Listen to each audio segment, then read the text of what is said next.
কোনোই দরকার ছিল, অথচ কত গুরুত্বপূর্ণ খাত। একটা মানুষ অসুস্থ হলে, গরিব মানুষ, তার বিনামূল্যে চিকিৎসার কোনো সম্ভাবনা নেই এই দেশে, ঢুকতে ঢুকতে মারা যাবে। কত মানুষ করোনার সময় বিনা চিকিৎসায় মারা গেছে। প্রয়োজনীয় অক্সিজেন এবং অন্যান্য ঔষধ সামগ্রী সরবরাহ করতে পারে, অথচ বাংলো বাড়ি নির্মাণ করার জন্য,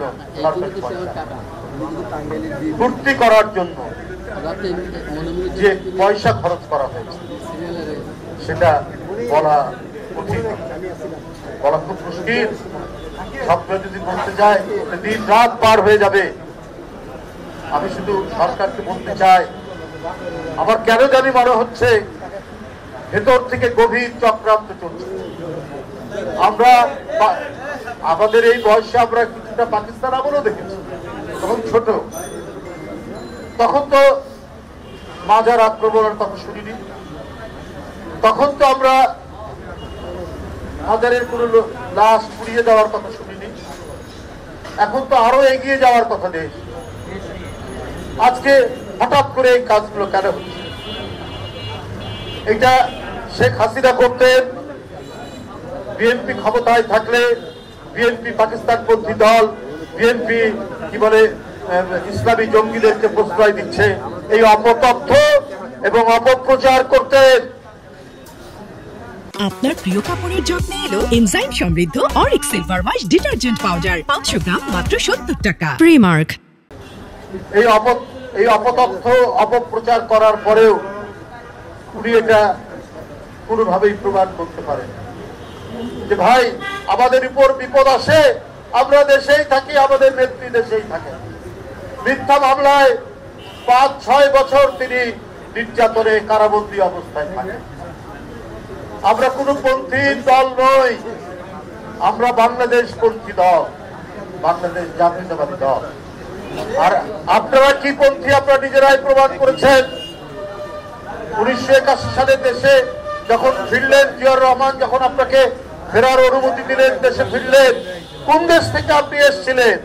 আবার 5ই আগস্টে কোন দেশে পালিয়ে গেলেন? আপনাদের অধিকাংশ লোক কোন দেশে পালিয়ে গেছে? এটা জনগণ দেখেনি, এখনো তো দেখছে। আবার ওই দেশ থেকেই আমরা অডিও বার্তা, ভিডিও বার্তা শুনি যে তোমরা উল্টে দাও, পাল্টে দাও, কারো হাত ভেঙে দাও, কারো পা ভেঙে দাও। এটা কিভাবে সম্ভব? কে কোন পন্থীর সেটা তো নিজেরাই প্রমাণ করছে। এখন কিছু দল আমাদেরকে আবার ভারতপন্থী বলছেন।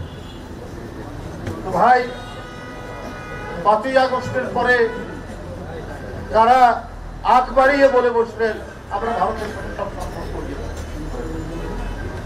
আপনাদের 71 সালে গোটা জাতি যখন স্বাধীনতার জন্য ঐক্যবদ্ধ, তখন আপনারা সেই আগ্রাসী হানাদার বাহিনীকে সমর্থন করেন। আপনারা এখন বিএনপিকে যাই হোক, বিভিন্ন রাজনৈতিক দল থেকে বিভিন্ন পন্থী বলার পর তারা নিজেরা নিজেদের কর্মকাণ্ডে প্রমাণ করেছেন ওরা বাংলাদেশ পন্থী নয়,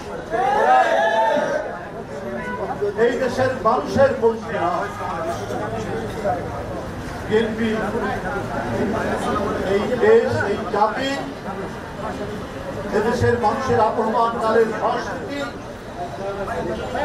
এবং এদেশের মানুষ যে গণতান্ত্রিক চেতনায় বিশ্বাস করে, আমাদের অতীত ঐতিহ্য থেকে যেটা রয়েছে সেটাকেই লালন করে বিএনপি।